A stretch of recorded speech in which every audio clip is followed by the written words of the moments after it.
Só quero aproveitar e falar desse tema de empreendedorismo redentivo. Eu estava sábado agora ministrando na Jocum de Almirante Tamandaré, exatamente sobre isso. A gente está falando sobre BAN, sobre Business as Mission, com empresas que vão para outras nações, como missionários que abrem suas empresas, né? E a gente também tem levantado essa bandeira há bastante tempo sobre empreender. Inclusive eu tenho uma startup focada nisso, né? E o empreendedorismo redentivo, ele é um desafio, porque existem 3 tipos de empresa no mundo. Você tem aquela sugatória, que um tem que ganhar e o outro tem que perder. E existem algumas marcas aí que são startups muito grandes, que elas ganham muito. Uma delas, né, com muito respeito, é o Uber, onde eles ganham muito dinheiro, mas eles sugam o motorista e sugam também o cliente, né? E depois existem as empresas éticas, que são aquelas que todo mundo ganha. E aí todo mundo para por aí. Nossa, que legal, você tem uma empresa ética, então para eu ganhar você também tem que ganhar. Só que a redentiva é diferente. A gente perde para ganhar, né? E a gente não está falando sobre perder lucro, né? Toda empresa existe para dar lucro. Se ela não tem lucro, ela não é filantropia, não é... Até a igreja tem que ter dinheiro, né? Tem que ter lucro. Mas a gente está levantando a bandeira de onde você tem que perder. E nesse reino é desafiador, porque o empresário ele tem um negocinho chamado ego, que mesmo ele sendo cristão, ele não quer lidar com isso. Ele não quer entender que às vezes ele tem que perder para que o funcionário dele ganhe, para que o cliente dele ganhe, para que o mercado ganhe. Então a gente tem levantado essa bandeira, tem sido muito precioso. Então, nessa noite, como o Cal orou aqui, e eu estou bastante temeroso. Não é a minha primeira vez que eu prego, mas eu estou me sentindo como se fosse, assim, com um temor muito grande. Até porque eu admiro muito vocês. Essa igreja ela é conhecida pela qualidade dos frutos que aqui estão, né? E quando eu defendo o Cal, eu acho que não é porque ele precisa de defesa, porque ele não precisa, mas é porque é muito fácil tacar pedra quando você não conhece, né? E uma das maiores experiências que eu tive não foi nem com o Cal, foi com o Taylor. O Taylor foi dormir lá em casa e eles estavam brincando, e aí o Giuseppe e a gente estava brincando, acho que eles tinham 5 anos, né, amor? Pelo menos, no máximo 6. E aí a gente estava brincando no condomínio e o Giuseppe estava subindo no murinho e o Taylor radical do jeito que era, já estava ali e tal. E eu encorajando meu filho, vai filho, vai, não tenha medo. E só falando vai, de repente o Taylor veio, largou lá de onde ele estava, veio atrás e falou, Juju, venha comigo aqui que eu vou te levar. E ele foi ensinando como fazer. Eu falei, caramba, está aqui o princípio, né? Ensina o menino no caminho e não o caminho. Porque ensinar o caminho é muito fácil, mas no caminho não, né? O caminho você tem que estar junto, você tem que olhar, vir aqui, você para ali, agora aqui tem risco. E aí quando você vê a Bíblia, ela diz assim, quem vê o filho vê o pai. Então se você vê o Taylor fazendo isso, você já sabe que o pai é louco, mas ele também é um homem de Deus. É muito louco. Lá na praia, aquele dia, ela morrendo gente na praia ali, e o Taylor lá se tacando lá no negócio, e o Cal sentado na areia, e tinha morrido 3 na Praia Mansa ali, só para vocês terem noção. Tinha até helicóptero nesse dia. Morreram 3 bem na frente de casa ali, né, Cal? E o Cal deixando o Taylor lá, enfim. Muito doido, né? Bom, mas eu estava pensando exatamente isso. O que falar para uma igreja que sabe tudo, no bom sentido? Os caras que pregam aqui são pessoas que eu admiro. O Cal, para mim, de verdade, é um dos maiores teólogos da minha geração. Sou batista de formação, então eu sei o que eu estou falando. O Cal, lá no começo, o escândalo da graça, ele falou assim, ouve minha mensagem e veja se tem heresia. Se tiver heresia, você me avisa. Eu ouvi toda ela e falei, cara, não achei uma heresia. Então tem muita gente falando, eu diria, Cal, que hoje a gente está vivendo o momento da teologia do vinho. E quem gosta de vinho aqui, levanta a mão.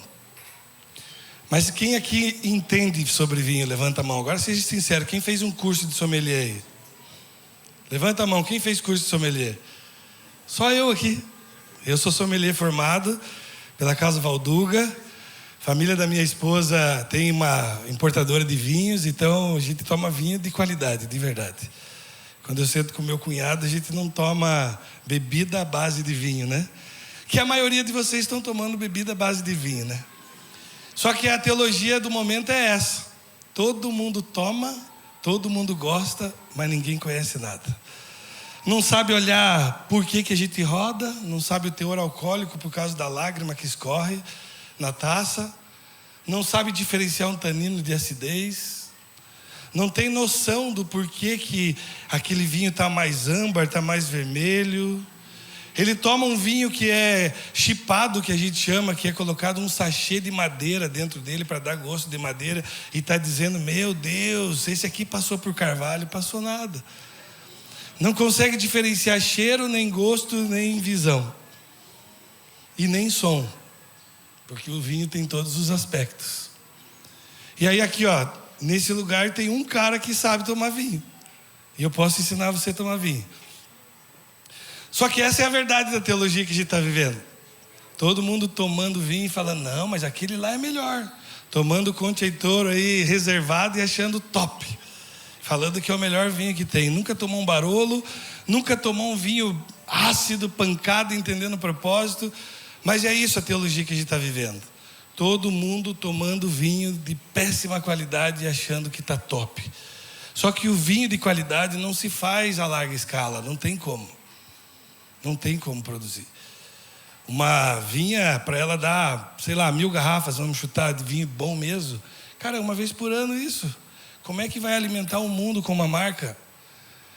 E aí a gente está vendo isso hoje no mundo. Igrejas abarrotadas. Você está dando vinho para todo mundo, mas não tem como dar vinho de qualidade. Guarda só para os pastores lá na salinha e dá esse vinho, essa bebida à base de vinho que todo mundo está tomando. Então é desafiador. Quando você sabe, então você sente o cheiro do que é falso. Se vê no olho que aquilo ali não é bom. Você vê a idade, a experiência do vinho ali naquilo. Então eu pensei, Senhor, o que trazer para esse povo que sabe, né? Diferente do vinho aqui, vocês sabem discernir quando um cara está falando besteira. Quando eu vejo o Léo aqui, meu Deus, cantando, é desafiador, né? Hoje ele não estava, eu achei que ia ouvi-lo aqui hoje. O cara é fera demais, é muita unção, é muito lindo ouvi-lo. Cirão, todo mundo, todos vocês aqui são preciosos demais. Então eu tenho um certo respeito por vocês. Então o que pregar hoje? Eu quero trazer só aquilo que eu estou vivendo. Só quero falar a minha última experiência da semana. E só quero falar aquilo que Deus falou comigo. E espero poder, de alguma forma, abençoar você nessa noite. Cadê minha esposa? Saiu. Eu queria entregar uma palavra de conhecimento. E a gente veio para cá. E a gente perguntou, Espírito Santo, o que você tem para entregar nessa igreja aqui, né? E ele trouxe algumas palavras para nós. Estou procurando aqui. Deixa eu ver aqui que o Giuseppe foi lá para a oração. O Giuseppe, a gente perguntou, Espírito Santo, o que você tem para essa noite? O que você quer falar com alguém lá? Tem algo? Mateus, de 4 anos, falou, pai, eu já sei. Tem um cara de boné com uma camiseta amarela. E eu preciso entregar. Ou era um boné, camiseta amarela. Tem um de boné e camiseta amarela aí? Ah, levanta aí você. Show de bola. Deus tem uma palavra para você. Uau, glória a Deus. Pietra, cadê aqui a mensagem? Você mandou onde para mim? Ah, tá aqui, perdão. Então, o Espírito Santo mandou te dizer que você é muito amado. E domingo pela manhã, quando eu montava a mensagem para a igreja, eu olhei meu filho brincando ali, o Mateus, e ele estava ali brincando, e eu fiquei apreciando ele, assim, fiquei parado, parei de escrever o esboço e fiquei só olhando meu filho brincar, e eu tive uma sensação tão maravilhosa de que você como filho não precisa fazer nada para ser amado. Não precisa fazer nada, não force nada, não estou dizendo que você está forçando, mas eu digo, você simplesmente é amado, e só receba esse abraço do Senhor aí. Deus te abençoe. Aí outra pessoa, Giuseppe, falou o seguinte, que tinha um cara de marrom hoje aqui.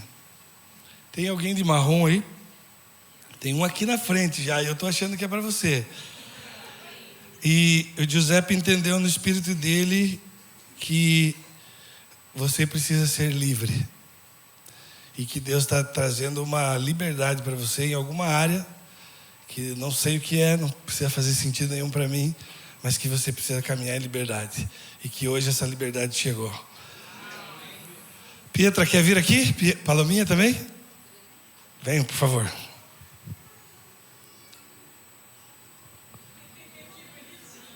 E esse é o Giorgio. Oi, tudo bem? Então, no caminho, quando a gente estava vindo, eu perguntei para o Espírito Santo, né, que ele tinha para alguém, e ele não me deu uma pessoa em específico. Então, pode ser para várias pessoas ou para só uma também.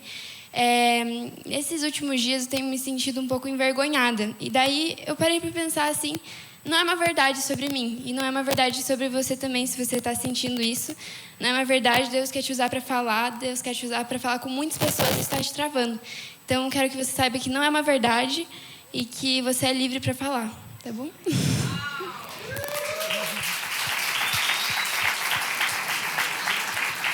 O Giorgio ainda não perguntou, né, Giorgio, alguma coisa para o Espírito Santo? Ainda está aprendendo. Mas a gente, juntos em família, a gente parou para ouvir o Espírito Santo e eu vi, provavelmente tem gente aqui que nem vai saber o que é, só os mais acima dos 45, 50 vão saber o que eu vou falar. Eu vi um telefone de antigamente, que é aqueles que giravam assim, sabe? Não sei quantos que lembram da existência disso. Com um cadeado. Na casa do meu avô tinha um telefone desse com cadeado. Alguém se identifica com um telefone desse? E eu não sei também para quem é essa palavra, mas eu entendi de Deus ele falando assim que ele está destravando a comunicação. Então, se você tem se sentido travado na tua comunicação, seja com o seu cônjuge, seja no reino, seja uma comunicação com o Senhor, eu quero declarar que hoje é o dia que a sua comunicação está sendo destravada. Então, eu quero liberar isso sobre você. Amém? Obrigado, meu amor.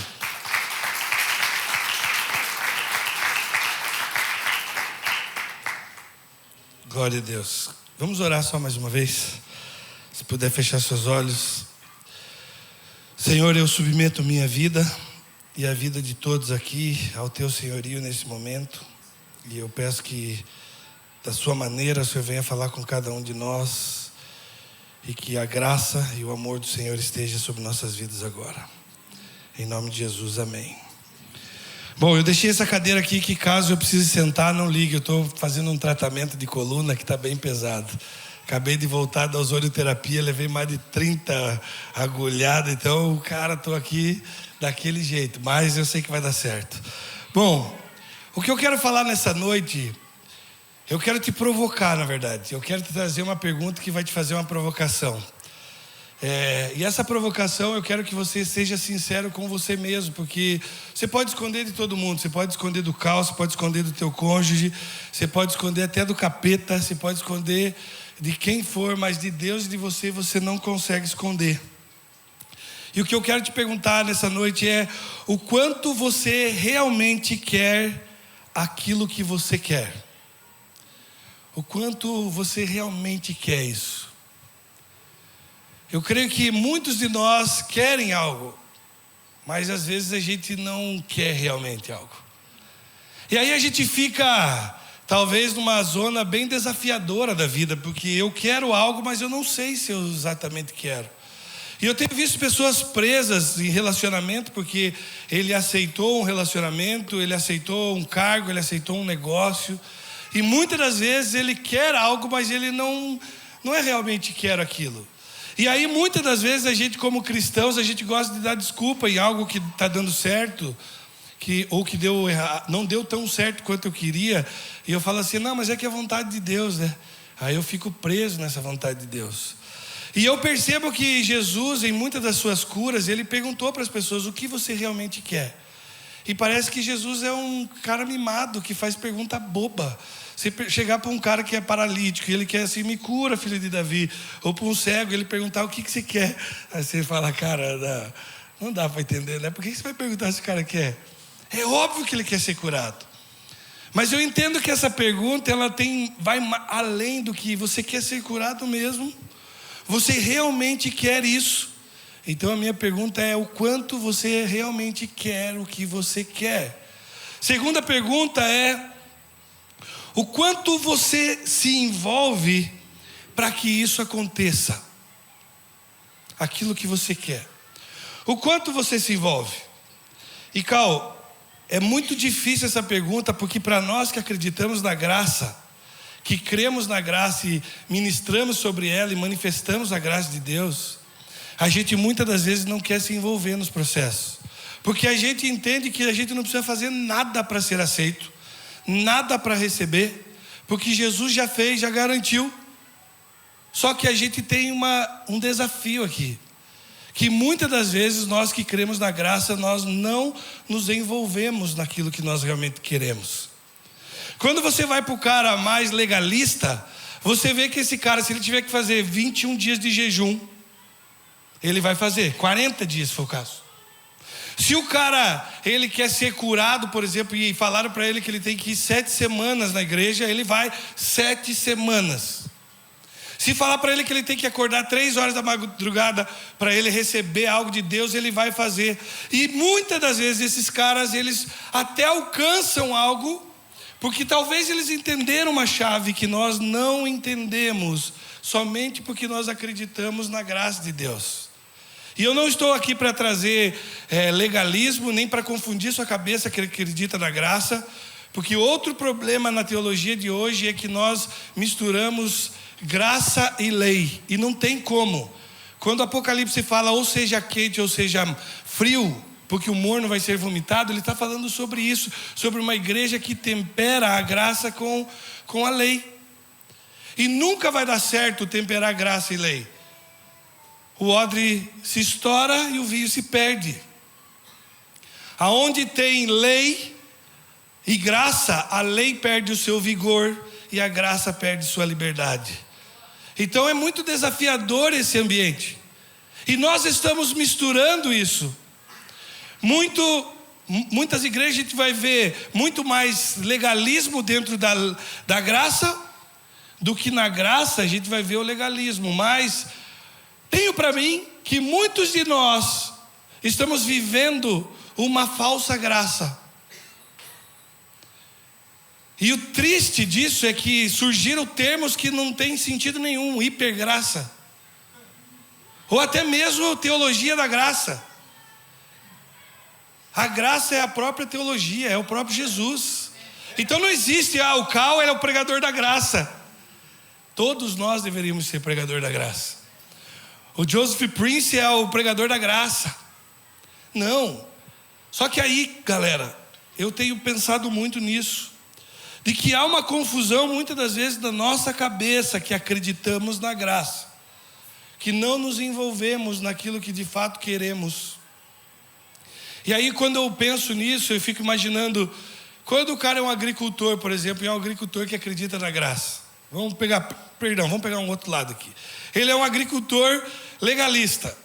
Então ele vai lá e ele faz uma plantação de batata, por exemplo, porque ele não está vendo nada.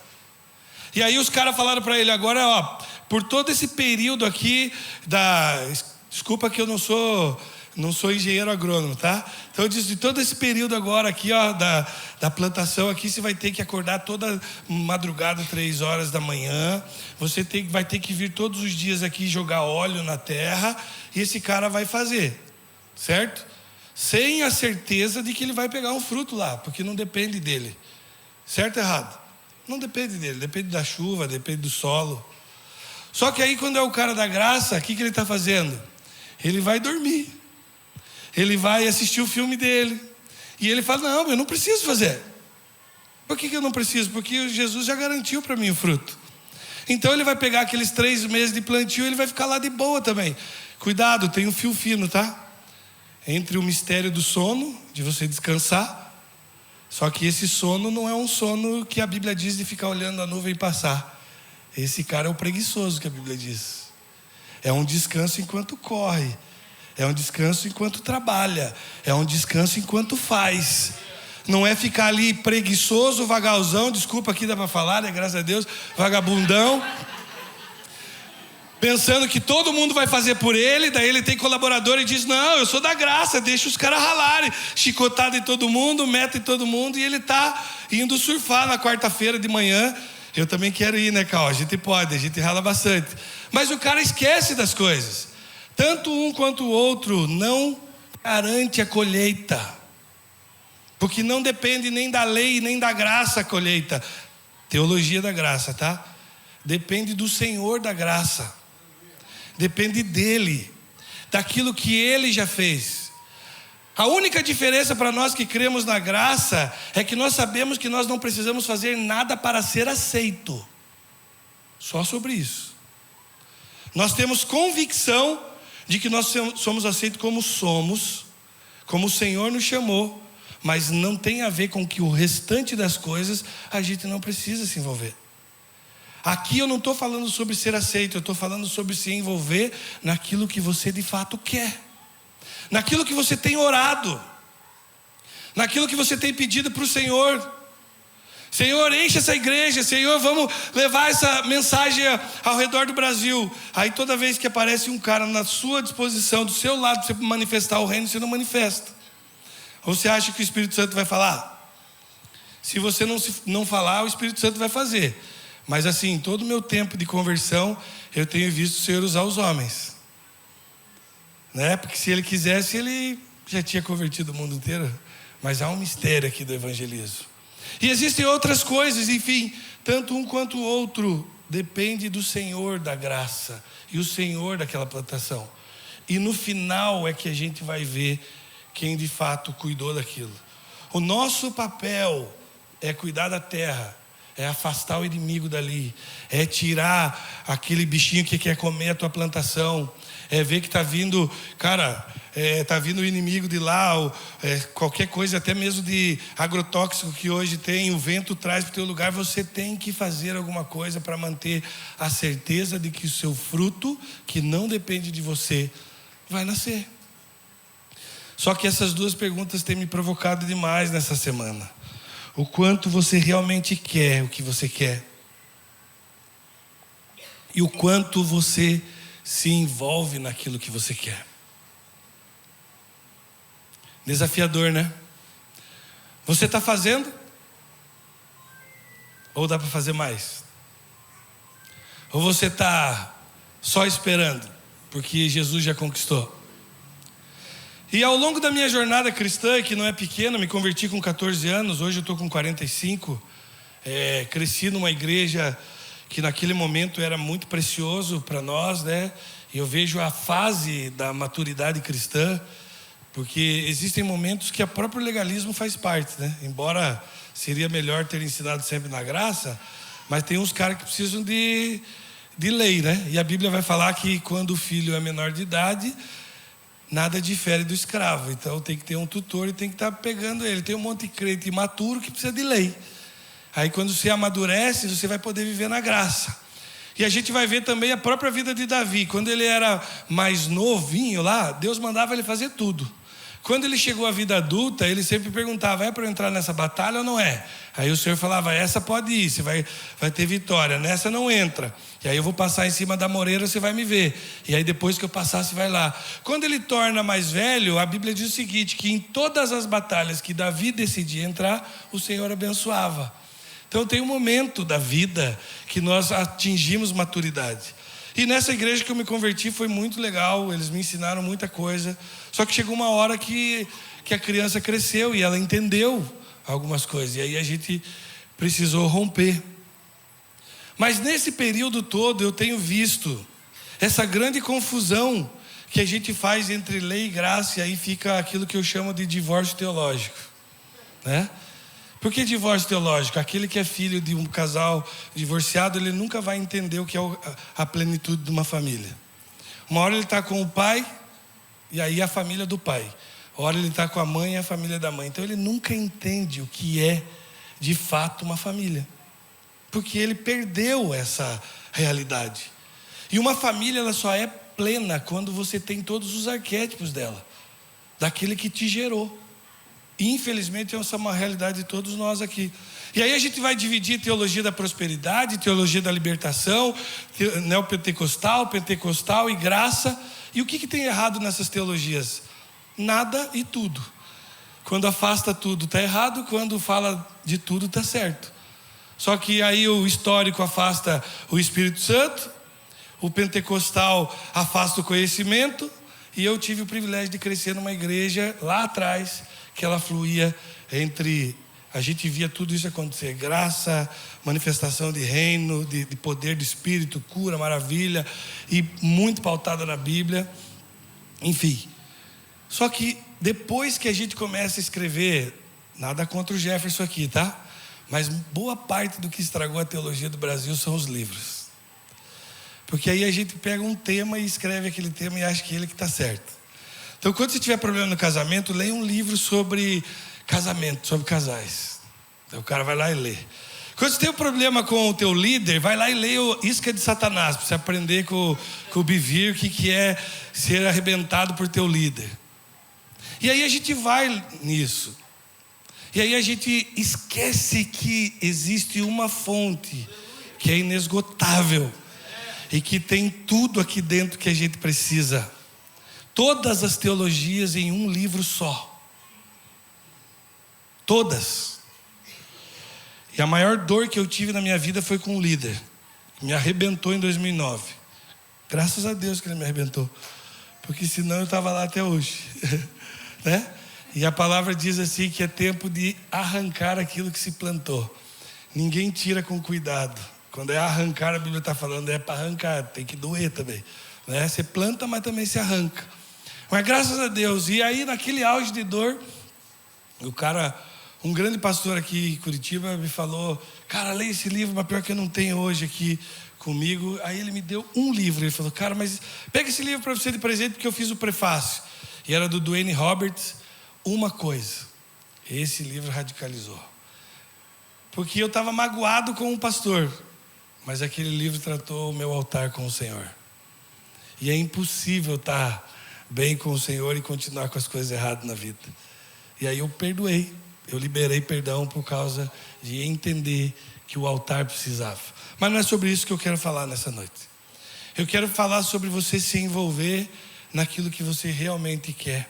E trazer um princípio para nós, que talvez você fale, não, mas aonde que está isso? Vamos lá em Mateus capítulo 7, por favor. A gente vai ler poucos versículos.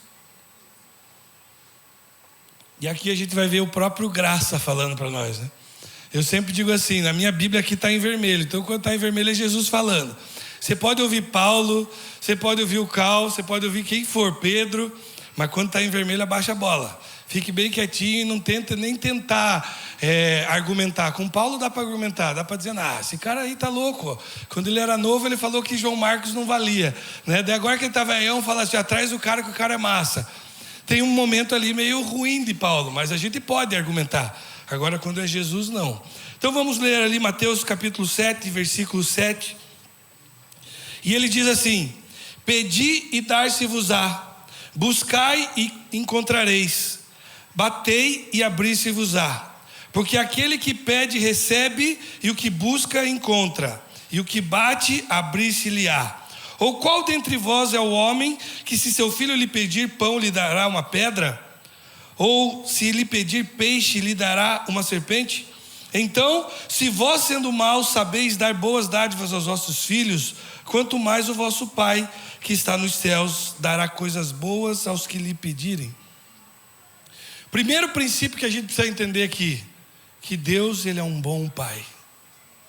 E se todo crente entender que Deus, Ele é um bom Pai, todo o restante vai fazer efeito na sua vida e vai ser fácil de passar pelos desafios. Porque nós que cremos na graça também não nos isenta de passar por desafios. Por perder um negócio, por ser acometido por uma enfermidade, e não entendemos o porquê. Eu creio na graça. Em 2014 eu estava lendo o livro do Joseph Prince e eu falei, Deus, se é verdade, até ali eu era bem legalista, ainda estava batistão, daquele jeito doidão de ser, não é possível. E naquele dia lendo o livro eu falei, Senhor, se é verdade que esse cara está falando, então eu não vou fazer mais nada, porque você pode fazer, eu já orei tudo que você podia, tudo que eu precisava pedir. E eu deitei e dormi. Peguei no sono. Antes disso eu orei em línguas ali, não por uma tradição, mas veio um ímpeto e eu comecei a orar em línguas e aquilo aconteceu, me deu um sono, dormi, acordei andando. Só que 9 horas da manhã eu estava de cadeira de roda indo para fazer uma cirurgia. E 3 horas da tarde volto do mesmo médico que ia fazer a cirurgia, falou, cara, não tem como.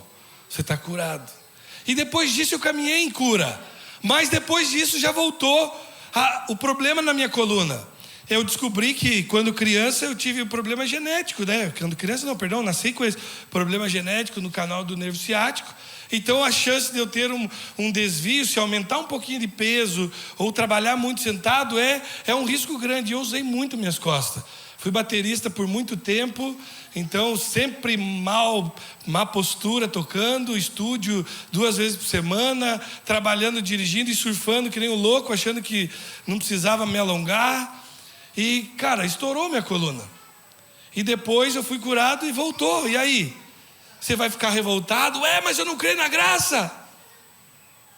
Eu tenho que entender que Deus, Ele é um bom Pai. E independente disso, graças a Deus estava doendo aqui, agora não está doendo nada. Então eu não sei qual é o propósito, de tudo isso. A única coisa que eu creio é que não existe um Deus fraquinho que coloca a doença em você para te chamar mais para perto. Isso eu tenho convicção, que Deus não põe doença em ninguém. Jamais eu colocaria uma doença no George para ele me amar. Jamais. Então a gente precisa aprender esse princípio aqui da bondade de Deus. Mas caminhando para o meu tema aqui, quando eu leio esse texto, eu percebo aqui Jesus falando que você precisa se envolver com o que você quer. E que você precisa definir o que você quer. Esses movimentos aí de homens aí que estão acontecendo é justamente porque os homens hoje não sabem o que eles querem ser. A gente vive um momento bem desafiador. Tá? Uma das coisas que eu coloquei na minha startup, só um parênteses aqui, eu coloco uma capelania para oferecer para as empresas. Justamente, não é para vender religião, mas é identidade, propósito e destino. Porque a maioria das pessoas não sabe quem são, não sabe para onde vão, nem o que querem. E é bem provável que aqui do nosso meio também tenha homens e mulheres que hoje não sabem o que querem. Não sabem quem são. Muitas das vezes não é feito manada porque o carro tem uma boa pregação, mas se te pegar no cantinho, muitas das vezes você não sabe o que quer. E aqui Jesus está nos ensinando a nos envolvermos nisso. E quando ele diz, pedi e dar-se-vos-á, ele está falando sobre o teu secreto, irmão. Que você tem que entrar no secreto e falar com o teu pai que te vê em secreto. E ele está dizendo que você deve pedir. E muitas das vezes a gente que é da graça vai achar que não, eu não preciso pedir nada, porque tudo é meu. Está tudo liberado. Então eu simplesmente vou lá e pego. Será que é assim mesmo? Você é aquele que acredita no limite do teu cartão? Que você já, porque é da graça, já não consulta mais o Senhor para perguntar o que você precisa fazer? E simplesmente você vai fazendo? Depois não reclame se der errado, porque você não pediu conselho. Eu cresci sem pai. Se eu pudesse ter meu pai até hoje para perguntar, pai, como é que eu conduzo isso aqui? Eu não sou idiota, eu ia perguntar, mesmo tendo limite, mesmo tendo possibilidade. E aqui o Senhor está nos dizendo que mesmo nós que cremos na graça, não devemos deixar de lado de conversar com Ele sobre aquilo que nós queremos fazer ou queremos ter. Porque o coração do homem é enganoso. E a palavra diz, não vem agora Velho Testamento, não tem essa. A alma do homem é confusa. Quando nós estamos sendo alimentados pelas mídias sociais, que a maioria aqui hoje você sabia que hoje o nível de informação que você recebe é maior ou equivalente do que 174 jornais lidos em um dia só? Imagina você sentar e começar a ler 174 jornais, é um volume de informações que você recebe. E o teu cérebro inconsciente, é ele que faz você tomar decisões. Não pense que você é racional. Se você fosse racional, você não tomaria boas decisões. Imagine o carro parado num trilho de trem agora. Se você fosse racional, você ia morrer. Tem que ser emocional, tem que ter medo mesmo para sair dali, para deixar o carro, ou pular de maneira que você jamais pularia racionalmente. Então muitas das vezes a gente é confuso, e muitos de nós não estão mais pedindo orientação ao Senhor. E perguntando ao Senhor, isso aqui faz parte da tua jornada para mim? O Senhor quer isso para mim? E quando o Senhor quer para nós, muitas das vezes Ele não vai mostrar o processo para mim, para você, mas Ele vai dizer que sim ou que não. Então muitas das vezes, cara, nós estamos pagando preço. E aqui eu entendo que o primeiro princípio é você ir ao secreto. O segundo, ele diz que buscai e encontrareis. Você é daquele que persevera no que você quer ou você desiste? Porque muitos desistem no meio do caminho. Deu algo errado, ele para. O cal deu nos dedos dele, não, então não era para eu estar nessa igreja. Né? Aqui quando ele fala de a gente buscar, ele está trazendo uma ideia de a gente procurar, de a gente se envolver, querendo. E aí eu lembro daquele texto que diz que a mulher perdeu uma dracma, sabe aquela parábola? Né? E aí quando ela perdeu a dracma, o que ela faz, Cirão? Ela chama as amigas dela para ajudar a procurar. E depois elas vão em casa, elas levantam o sofá, ela levanta o tapete, eles tiram as coisas do lugar até encontrar. E aí quando encontra, faz uma festa. Tem coisas que você não vai encontrar rapidinho. Tem hora que você vai perguntar, Espírito Santo, como é que faz isso? Ele vai falar na hora. Tem hora que ele não vai falar. E não existe oração não ouvida, só existe oração não atendida. E por vários motivos. Às vezes não era o tempo, não era o propósito e nem o modo para fazer alguma coisa, e o Senhor fica calado, até você discernir. Essa semana eu estava passando um período que eu tinha que fazer uma devolução financeira para uns caras que eu não queria fazer. E sinceramente era até antiético devolver, mas eu fui pressionado, mas eu falei, cara, maior é Deus na minha vida do que esse recurso aqui. Só que eu falei da boca para fora, né? Meu coração falava, não, cara, é meu, eu não vou devolver. E de repente, cara, eu já tinha orado de tudo que você imaginar. Eu já tinha orado para cancelar capeta. Perdão, antes disso. Aí quando eu falei, vou devolver então, porque meu Deus é fiel, eu entrei no aplicativo do banco, eu fiquei 4 dias e eu não conseguia liberar o dinheiro. Nessa já estava o meu caráter sendo julgado, e os caras talvez, não quer devolver, vai ficar com a grana. Eu sei, filhão, boa. E eu ali, cara, meu Deus, esses filhos da mãe vão pensar que eu estou querendo ficar com esse dinheiro, e 4 dias e o aplicativo não funcionava. Então ali eu já orei cancelando capeta, 3 gerações e não sei o que. Eu fiz de tudo, orei abençoando o aplicativo, fiz de tudo, e não deu certo. 4 dias orando. De repente, eu sentado, eu falei assim, como eu sou lento. Acho que eu entendi o que você quer. Você quer que eu aceite no meu coração que o Senhor cuida de mim e que eu não preciso desse dinheiro. Então eu vou liberar. E se esses caras pedirem agora, com alegria eu vou devolver esse dinheiro. Entrei no aplicativo, plim, liberei e fiz 100 pau de devolução. É fácil devolver milão, né? Um Pix de milão é fácil devolver. Mas 100 mil reais assim numa paulada, que é teu. Depois mais 20, mais 30. É para destronar Mamon. E naquela hora, o inimigo não era Satanás. E nem Deus. Mas era uma oração que não foi entendida porque estava sendo feita de maneira errada. Eu falei, Senhor, então agora eu aceito no meu coração. E aquela oração imediatamente foi ouvida. Voltando para cá, o que eu quero dizer também com procurar, nós temos que nos envolver isso, e também entendo que faz parte de comunhão aqui. Muitos de nós não entendem o que é comunhão. A gente pensa que é vir na igreja, quer fazer parte de algo, estar junto com as pessoas, mas existem momentos que você não sabe para onde ir. E nessa hora você precisa pedir ajuda. Aquela mulher pediu ajuda para as amigas procurarem. Você tem perguntado para o teu pastor aqui, Cal, como fazer as coisas? Só porque você é da graça não quer dizer que você não precisa de um conselho. Não quer dizer que você não deve abrir o teu coração para algumas coisas. Porque às vezes a gente está vendo de maneira errada algo que Deus tem para nós, ou aquilo que a gente quer, mas uma visão de alguém de fora pode ser a chave que você precisa. E nesse processo, eu entendo que a comunhão ela tem sido muito superficial. Nós não evoluímos em curas.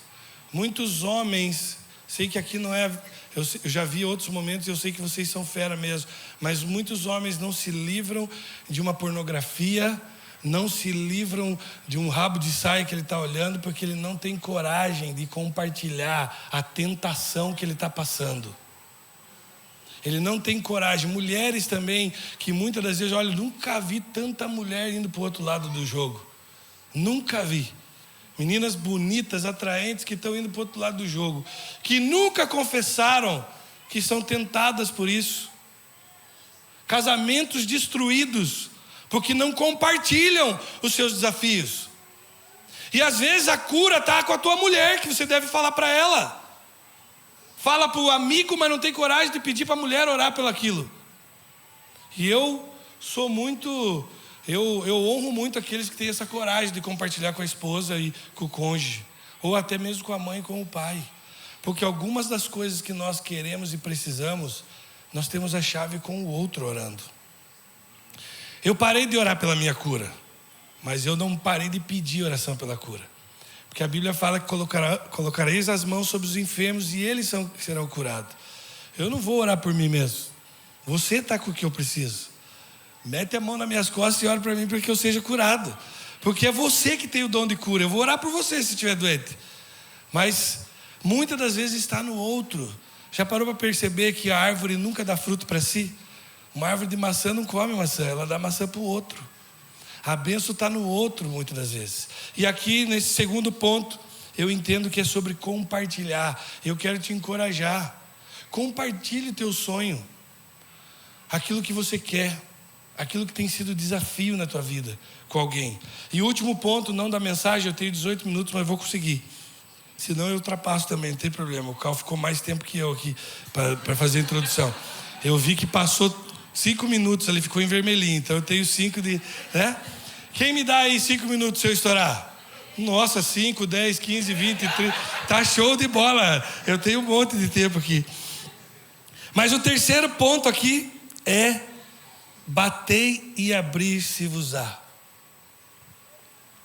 Você é daquele que bate na porta e se ela não abrir, você desiste? Você é daquele que bateu, ixi, está fechado, não vai dar a volta amanhã? Esses dias era aniversário da minha sogra. Eu amo minha sogra, né? Embora eu sei que... Você sabe por que Pedro negou Jesus? Sabe ou não? Porque ele curou a sogra, né? Fala, seu filho da mãe, você vai me dever. Da brincadeira, minha sogra não pode ouvir isso. Brincadeira, minha sogra é muito maravilhosa, amo minha sogra. Era aniversário dela agora em outubro. A gente comprou um presente e estava chegando, né? E aí quando chegou o presente era 11h30 da manhã. E a administração do meu condomínio fecha meio-dia no sábado. E a gente achou que fechava 1h. E a gente saiu meio-dia para ir para o aniversário dela. E a gente falou, vamos ali pegar o presente. Quando a Palominha chegou para pegar para a mãe dela, bateu na porta lá. Não dá porque está fechado. Está tudo escuro. E já fecharam, vou embora. Voltou no carro, falei, presente da minha sogra, você acha que nós vamos perder 5 minutos? Não é possível. Peguei, subi 2 escadas, fui lá, olhei. Quando eu vi, tinha uma luzinha lá no fundo, bati na porta. Isso que tinha um vizinho ali, um sambalate do caramba, né? Que ele, não vão te entregar, vizinho, não vão. Já tentei, já bati a porta, nem me ouviram. Falei, não, para mim vai abrir. Porque eu acredito, e uma crença muda tudo. Se eu acredito que não existe porta fechada, nem essa porta vai se fechar. Bati, a menina veio, falei, você poderia me entregar aí um presente? Ela falou, não, de jeito nenhum, já deu, a regra é até meio-dia. Eu falei, eu sei que existe uma regra. Se eu fosse legalista aqui, eu estava pego, né? Para quem crê na lei, tem que andar pela lei. Eu falei, não, mas eu sou da graça, irmã. Não existe lei para mim. Eu falei para ela, você pode me entregar? Ela, não, pela última vez eu vou te entregar. Eu falei, pode ser pela primeira, né? Aí ela me entregou, a gente foi lá e eu voltei no carro.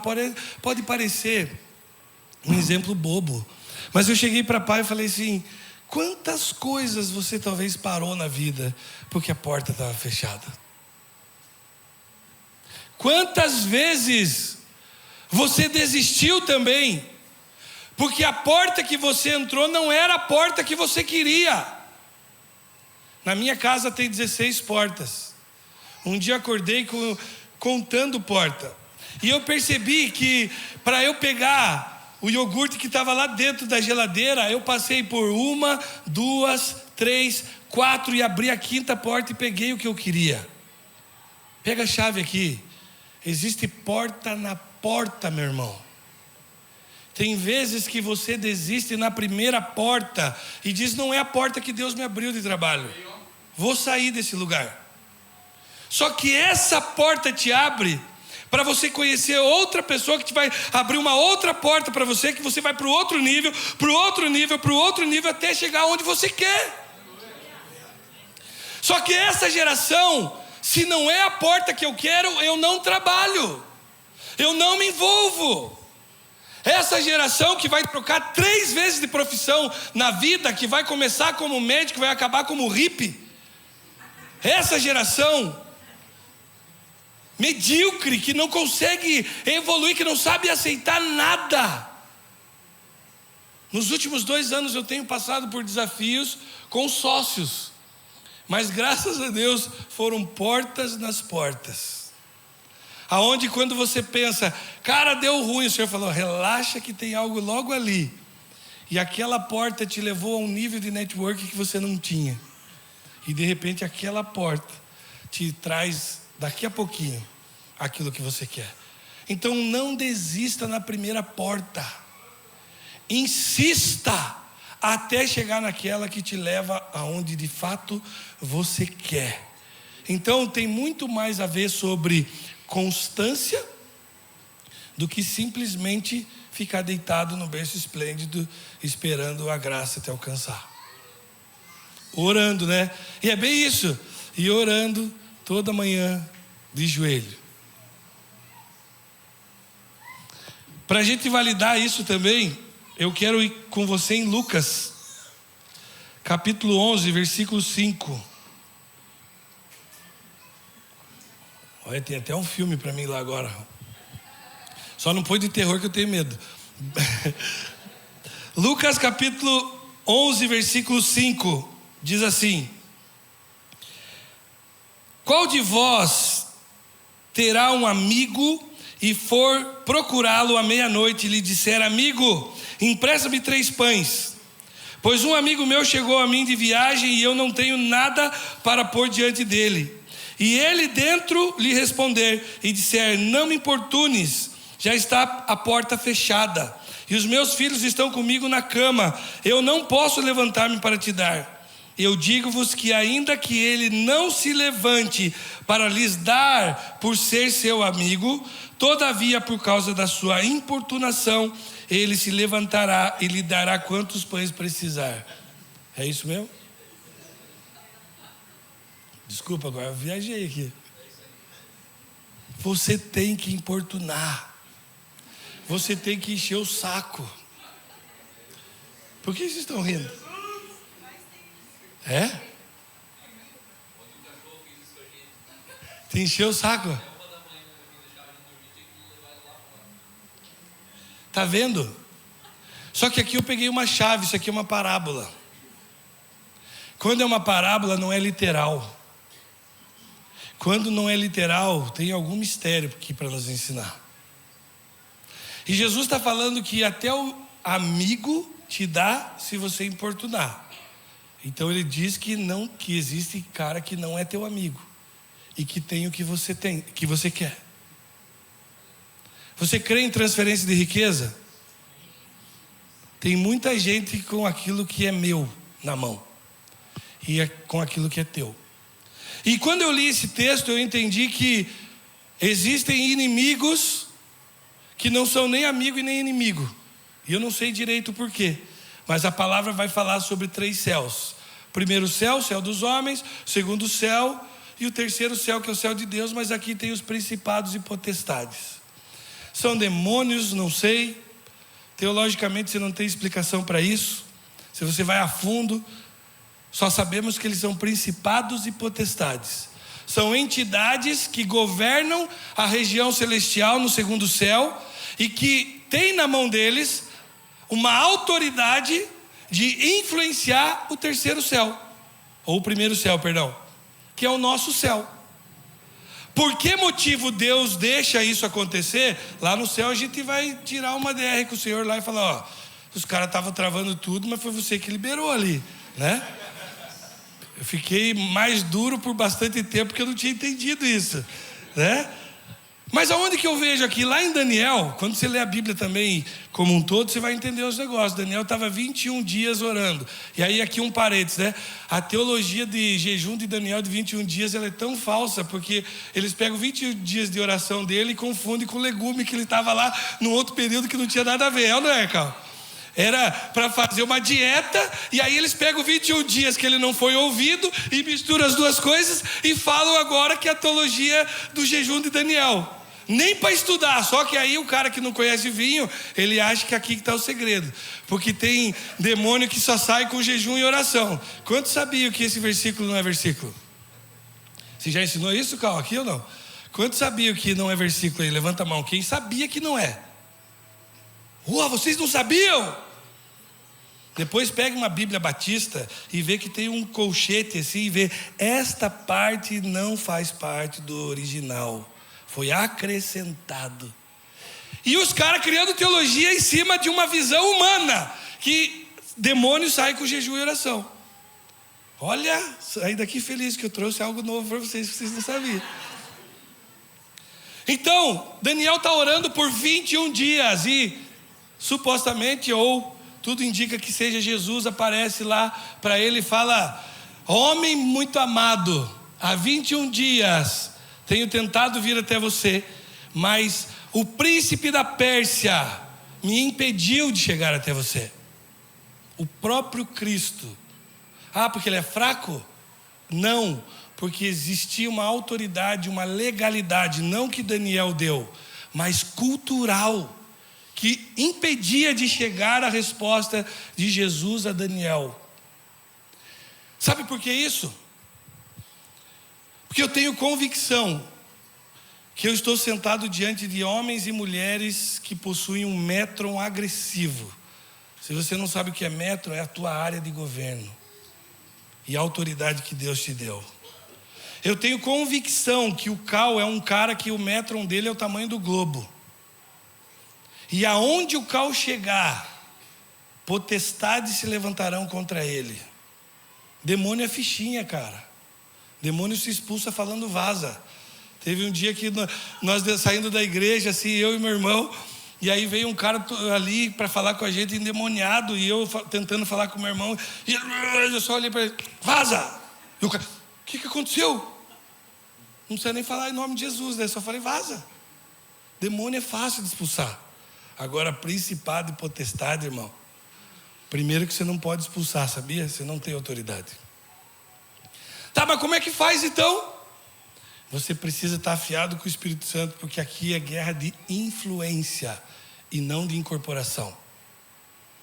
Demônios incorporam, potestades influenciam, cultura, negócios, a arte, o entretenimento, tudo aquilo que é 7 áreas de influência que vocês também acreditam, as potestades estão governando esses lugares.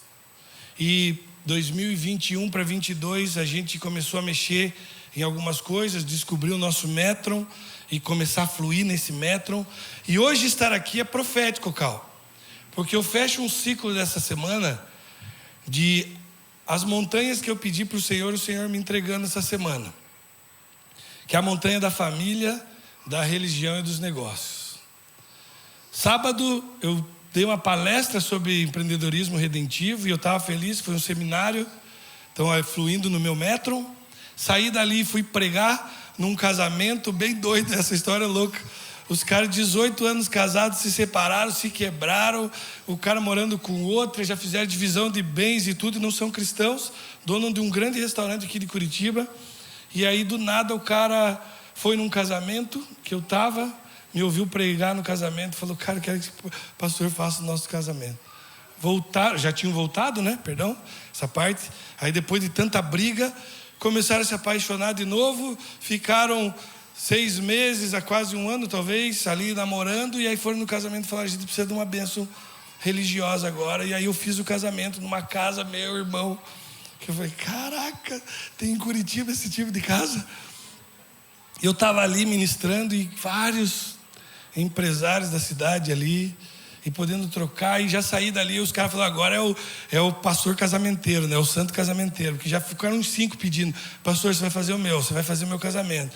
Um senhor que veio, que a mulher estava lá dançando, ele falou, cara, você pregou um negócio ali, você falou que bugou minha cabeça, porque toda vez que eu viajo eu tenho que dar umas puladas na cerca, mas você falou um negócio doido ali, cara, agora eu não consegui entender, eu preciso trocar uma ideia com você. Não havia um cristão e eu estava ali ministrando.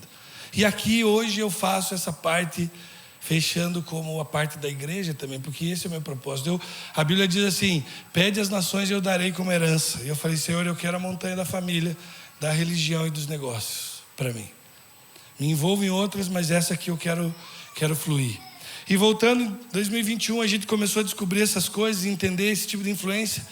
Nós passamos por um desafio gigantesco, quase perdemos um bem que tinha uma ação antiga. Coloquei um amigo meu para cuidar dessa ação. O cara nunca se apresentou como meu advogado e eu perdi por revelia, que fala? A revelia, uma coisa assim, que é não ter defesa.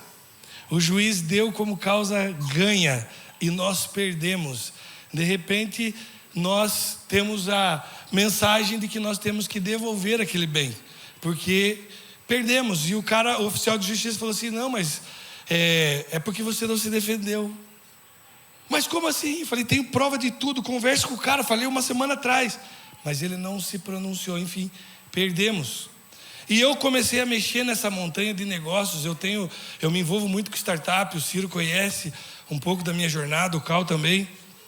E aí eu comecei a me envolver nisso, comecei a manifestar o reino nessa área, muita gente se convertendo, eu tendo a oportunidade de sentar com empresários, manifestar o reino, o cara aceitar Jesus, o cara parar de trair a mulher, o outro ali ficar mais esperto, parar de roubar, etc. Nisso eu levantei um grande inimigo e eu não sabia sobre isso. E aí eu estava lendo um livro do Chris Vallotton na época, ou sendo ministrado sobre essas coisas, a gente começou a aprender essas questões de influência. E aí eu entendi, eu falei, eu mexi com um cara que não quer, que é o Mamon, né? Esse cara tá bem doido contra mim. Porque ele sabe que a hora que eu assumir minha área de governo aqui, o bicho vai fugir. E aí, cara, falamos, e agora? O que nós vamos fazer se não ter que expulsar? Comecei a orar por influência. Falei, Deus, teu Espírito, tua palavra diz que o coração do rei está na tua mão. Espírito Santo, vai até o juiz que tem responsabilidade sobre essa causa, incomoda ele e tira toda a influência agora de potestades, não deixa eles ouvirem mais nenhuma influência e manifesta o Senhor. Meu advogado entrou, conseguiu uma jogada, foi para um novo julgamento, e aí ele marcou a data e nós não fizemos jejum de Daniel, não orei de madrugada, não fiz 7 semanas de campanha, só acionamos alguns amigos que a gente tem de cobertura espiritual, oramos, e também foi quando a gente fez um mapeamento espiritual, né? Que por ser da graça eu fiquei meio assim, como assim mapeamento espiritual, né? Se fosse legalista eu tinha achado lindo, mas como era da graça eu falei, como? E aí eu entendi algumas coisas, enfim. Passado 1 ano, a ação, e o advogado já falou assim, cara, é bem difícil ganhar, tá? Vou te preparar, porque é difícil. O juiz é vaidoso, e se você perdeu, perdeu. E aí vamos tentar, ver se ganha tempo. Nós ganhamos a causa. 3 juízes entraram e falaram, está errado essa ação. Eles conseguiram ver e tiveram coragem de peitar os próprios amigos e falar, você julgou errado essa ação. Volte atrás e dê ganho de causa para eles. Nós ganhamos a ação. O que eu quero trazer aqui para você? Talvez aquilo que você realmente quer, e às vezes você não sabe por que você cansa, é porque existe uma potestade tentando influenciar a tua cabeça para você desistir de orar. Tentando influenciar aquele que tem o que é teu para que você não conquiste. Só que a gente fica falando, não, mas é a graça de Deus, cara, está tudo conquistado. É por isso que muitos que creem na graça não governam nessa terra. E só vivem. Mas o Senhor não nos destinou para viver. Como diz Joseph Prince, Ele destinou a gente para reinar. E também isso é dádiva da justiça, reinar em glória. Isso é presente, e o Cal tem uma aula linda sobre isso. Nós não podemos apenas sobreviver nessa terra. Você, Existem ouvidos que precisam ouvir tua voz. Só que enquanto você não alcançar aquilo que é teu, esses ouvidos não vão se inclinar para você. Já estou acabando, tá? Por último, 30 segundos, mas eu ganhei mais de meia hora aqui de vocês. Vamos para Mateus 11. E aí eu prometo que eu acabo. Mateus 11, versículo 12. E desde os dias de João Batista, esse aqui eu digo que é o período da desintoxicação da lei. Que João não era nem lei nem graça, né? Não conhecia o Jesus ressurreto, mas também não queria mais viver a lei. Então esse cara aqui estava morno. E ele estava ali, né? Mas desde o dia do morno até agora, o reino dos céus sofre violência e os violentos o tomam pela força. Até agora, no período que nós chamamos de graça, também se é tomado pela força. Só que se você for legalista, você vai achar que a tua salvação é tomada à força. E o que é um reino, se não um conjunto de cultura que tem a ver com pensamentos, modo de se vestir, de falar, e que avança sobre um governo e que tem que implantar um governo sobre o outro. Quando existem as guerras, não é guerra para matar gente, é guerra do quê? De autoridade. É uma luta é uma disputa por domínio territorial. Nesta noite, eu falei tudo isso para dizer que Deus quer levantar você, para que você assuma o teu lugar de governo. Só que talvez você ainda não entendeu que você tem a resposta que essa sociedade precisa. Talvez você goste da comunidade que você vive, do reduto que a gente montou, gospel, e de tudo que nós estamos vivendo, e está esquecendo que Deus quer você lá na tua área de governo e de autoridade. Por isso que eu perguntei para você no início, o quanto você realmente quer o que você quer. E o quanto você está disposto a se envolver. Nesta noite eu tenho uma convicção no meu coração, de que não é sobre nós. Não é sobre ter riqueza, sobre minha startup crescer, não é sobre a Hope, que é a igreja que eu lidero, congrego, ser uma igreja pop na cidade. Não é sobre minha família ser um espetáculo, não é sobre isso. É sobre um reino que transforma de fato a vida daqueles que são encontrados por Ele.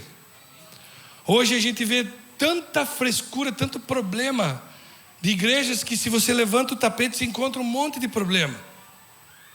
Mas que muitas das vezes por terem entendido o método deles, eles estão avançando e levando a palavra. Só que a gente olha para um Brasil que está extremamente medíocre em relação ao Evangelho. Por quê? Porque é do tamanho de um oceano a quantidade de mensagens, mas tão profundo quanto uma poça. Você vê as igrejas bombando, mas o nosso país não é transformado.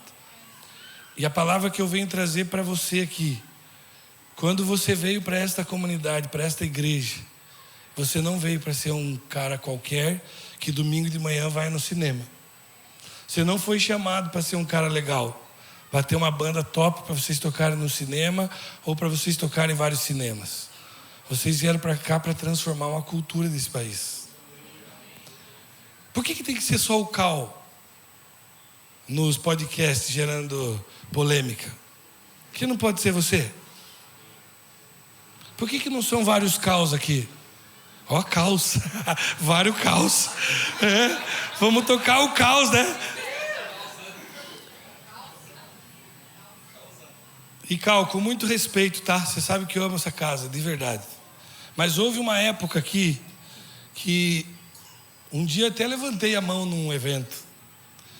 Porque eu vi muitas pessoas tentando replicar o que você fala, mas aí papagaio também fala e não consegue fazer o que você faz. E naquele evento tinha um cara que falou tanta besteira que eu tive que levantar a mão e falar: irmãozinho, cuidado, você está entrando numa esfera que está errado. E aquele dia eu falei: está aqui o porquê que o Cal leva pedrada. Porque o Cal, quando você senta com ele, fala com ele, você entende a verdade que está sobre ele. Mas muitos que replicam o que ele fala não entenderam, não passou ainda. É um filtro que não conseguiu. E aí queima uma comunidade inteira. E um pastor que eu amo. E a sua casa, porque está falando besteira, replicando. Você sabe que quando a Bíblia diz assim, ó, não diga Senhor, aquela parte que fala que não pode falar a palavra em vão, é porque os judeus eles estavam dentro do templo, cultuando, enquanto os gentios ficavam lá fora. Eles não podiam entrar, então eles ficavam ouvindo o que o sacerdote falava, daí ele falava assim, ó, fulano falou isso, daí todo mundo falava, agora ele falou que tal coisa, todo mundo, porque ou pensa você que numa comunidade aberta Jesus falava para 5.000 e todo mundo ouvia. Quem assistiu The Chosen viu que é bem aquilo, né? Ele falava para um cara que estava ali, que falava para o outro que estava perto, até chegar lá naquela última pessoa. Só que aí se torna quase que um telefone sem fio. Porque se você não sabe o que você está falando, é melhor que você fique calado. Não replique o que o Cal fala, se você não tem a verdade que ele tem vivido. E o que eu sinto no meu coração, eu não sou o cara do caos, eu sou o cara da esperança. Que Deus quer alinhar essa comunidade, né? Não estou dizendo isso que é uma regra, mas que o Senhor quer alinhar porque chegou a hora de vocês realmente assumirem a cultura desse país. Eu sou de uma comunidade pequena. Talvez eu seja aqui o Barnabé, não do Cal, mas até profético, Silas. Estudei ontem Barnabé e Silas. Talvez porque, cara, eu sou muito orgânico, eu não gosto de ficar me expondo. Embora sou do marketing, tenho um desafio enorme de ficar falando da minha vida. Já o Cal já gosta disso. Gosta de postar lá o peitoral dele, né? Ele gosta de postar, gosta de causar, né? Então, assim, para mim é muito... Sabe por que, Cal, que eu falo isso? Porque a gente conhece os amigos que a gente conhece e os caras que andam. E eu conheço você pra caramba e eu sei que, cara, não é só no cinema isso, cara. Tem que ir pro Brasil inteiro. Chega de a gente viver essa realidade medíocre de evangelho. E talvez vocês gostando de estar aqui com uma verdade que pode mudar a nação inteira. Talvez a minha igreja nunca faça isso. Porque nós somos pequenos, mas eu tenho certeza que vocês vão fazer. E o dia que vocês fizerem, eu vou me alegrar demais. Eu sou o Barnabé olhando e falar, Paulão arrebentou. O Silas virou Cal, e ele arrebentou, e ele escreveu 60% do Novo Testamento, e é esse cara. Não é para fazer apelo, mas vamos ficar em pé para eu orar por vocês. Você realmente quer fazer parte dessa comunidade? Você entendeu o que é o poder de uma aliança? Você já entendeu o poder de uma aliança? E o poder da aliança é você estar debaixo dela e às vezes sendo o segundo, o terceiro homem, está tudo bem. Mas é você ter uma lealdade, não nos momentos que vocês estão juntos. Porque a lealdade não se faz quando você está junto. A lealdade é principalmente quando você não está. Naquele dia que eu te defendi lá, naquela mídia social, eu esperava que tinha mais um monte dessa igreja te defendendo, porque eles são tuas ovelhas, no bom sentido. Mas eu te defendo porque eu te conheço. Agora, ou a gente joga tudo para um cara, ou a gente se abraça nessa verdade e a gente se empodera daquilo que a gente está acreditando. Você de fato quer aquilo que você quer? E você quer se envolver? Eu creio que Deus tem algo muito, muito grande para essa igreja, a ponto de nós vemos um grande avivamento através de vocês. Um avivamento real, não de chorar e levantar a mão, não de ficar vendo conferências bombando, mas vendo de fato pessoas sendo transformadas. Quando eu me converti em 94, eu vi muita gente se converter. Sábado passado eu estava num evento em São Paulo, o Nitro do Piero, um cara que fala sobre negócio e espiritualidade. Independente agora do juízo de valor, se o cara quer vender ou não quer, não estou nem aí. Mas eu vi algo que fazia muito tempo que eu não via. Que um cara levanta a mão no meio de 5.000 pessoas, falando só sobre negócio. E o cara sem forçação nenhuma. Aquilo que eu sempre falei para você, não tem pegadinha do malandro de falar, vamos orar agora aqui para entregar a vida para Jesus, e no final perguntar assim, quem fez essa oração pela primeira vez, vem aqui na frente. Você pegou o malandrinho, Porque o cara não fez oração porque ele quis. Ele fez porque ele repetiu. Mas o cara simplesmente levantou a mão e falou assim: ó, quem quiser aceitar Jesus, você pode levantar a mão aí. Os caras saíram correndo, centenas de pessoas, num evento de negócio. E eu só chorava e falava: não é verdade que eu estou vendo. Enquanto a gente está falando mal da igreja A, B, C, D, tem um monte de gente no mundo dos negócios. Tem um monte de gente na arte, Léo.